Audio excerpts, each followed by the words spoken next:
I can play the piano. This dog can play the piano.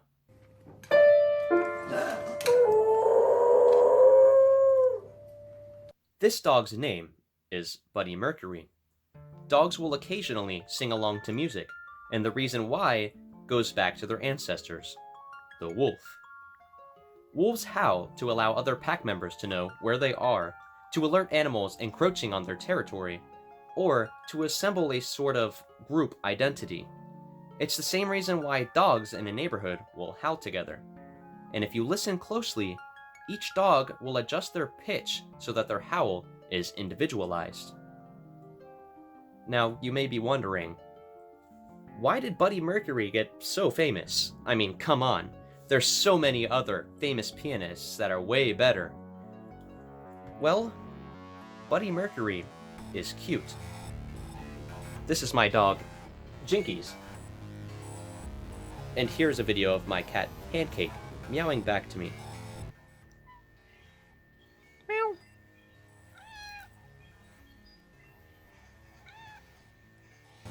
Our pets make cute sounds. Humans make cute sounds. We laugh. We cry tears of joy. We sigh in awe. And we hiccup. During medieval times, hiccups were thought to have been caused by elves. They even called hiccups Vsauce, or elf hiccup. But that's not what hiccups are. Hiccups are contractions of the diaphragm muscle. The diaphragm contracts repeatedly, snapping shut the opening between the vocal cords, a glottic closure. This checks the inflow of air and creates the hiccup sound we're all familiar with. Hiccups can occur when you eat or drink too much or too quickly. This causes you to feel bloated, disturbing the nerve on the diaphragm resting just above. The same can happen with emotional shock, stress, excitement, or even a rapid temperature change. Now, hiccups usually last less than an hour, but occasionally, some people just aren't as fortunate. They can last days, months, or even years. And when that's the case, it could be caused by something serious like lesions or tumors.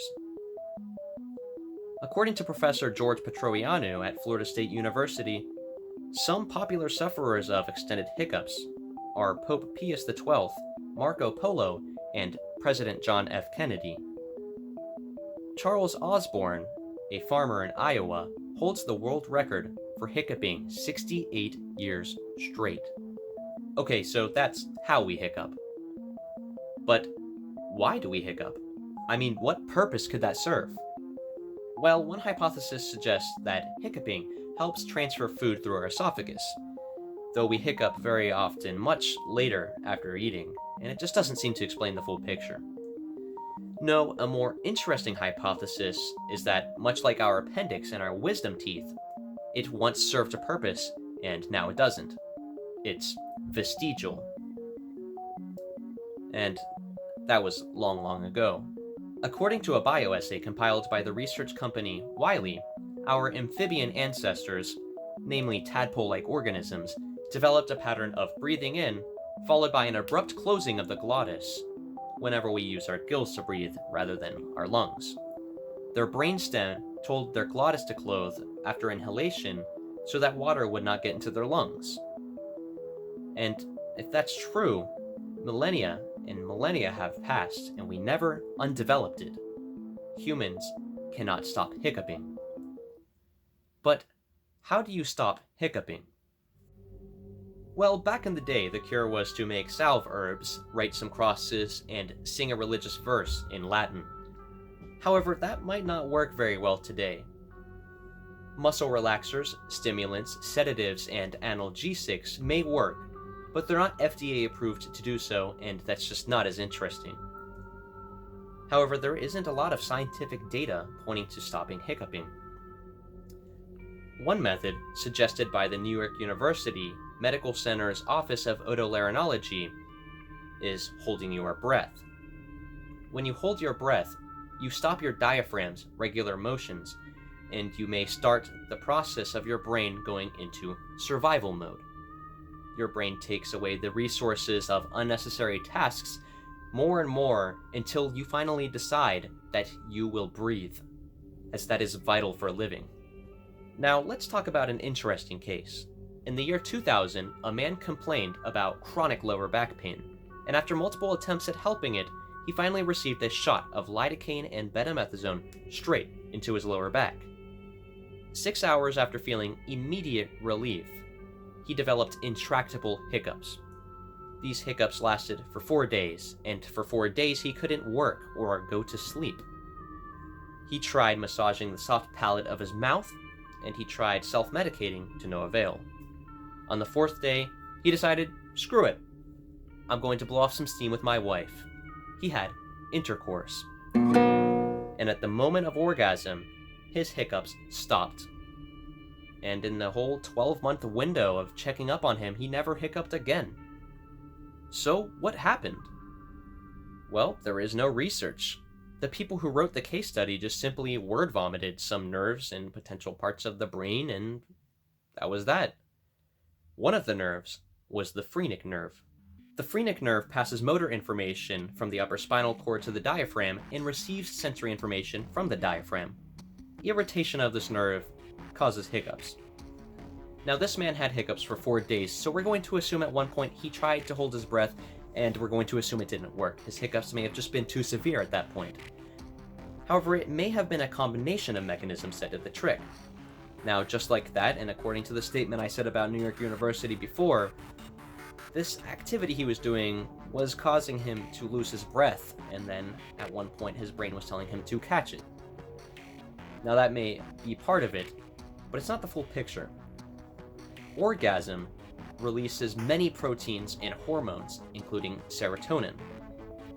Now, we don't have a lot of scientific data combining serotonin and hiccups. However, we do have one where a patient's hiccups were cured by tandospirone, a serotonin receptor agonist. Fuyang Cheng and Qingliang Liu wrote in their article that this reaction in their serotonin receptors caused direct inhibition of the activity in their frenal nerve. So there you have it. Flushing with serotonin may be a cure to some people's hiccups. Now, of course, this is all speculation, as we don't have any scientific data actually proving any of this. But can you cure your hiccups by being scared? The amygdala are two almond-shaped collections of neurons deep within the temporal lobe. They play a primary role in memory, decision-making, and emotional response, such as anxiety, aggression, and, you guessed it, fear. Serotonin plays a role in the fear response, though we don't really know much about it. According to a study published by the Department of Dental Anesthesiology in Japan's Kyushu Dental College, psychological stress has been shown to increase serotonin levels in rats. If the same is true for humans, that means being scared may increase serotonin levels and cause inhibition of phrenic nerve activity. This is in combination with the adrenaline rush you get from being scared, causing your brain to go into survival mode. And this combination may actually mean that being scared can cure your hiccups. Now, everything in this video I've talked about is based off of scientific articles I read, which I'll link, and not based off of experiments I've done myself. But that's the beauty of science, and of being human. Being able to look at two events, find similarities between the two, and try to explain how the two relate. In the future, further experimentation may prove why this information is right, or it may show its flaws. At the end of the day, we learn something new. But what we do know is that being legitimately scared can cure your hiccups. Not everybody, but potentially you. So next time you get the hiccups, look up that flute painting scene from It, or talk to that girl you've been thinking about, or play literally 5 minutes of Cry of Fear. That game is scary.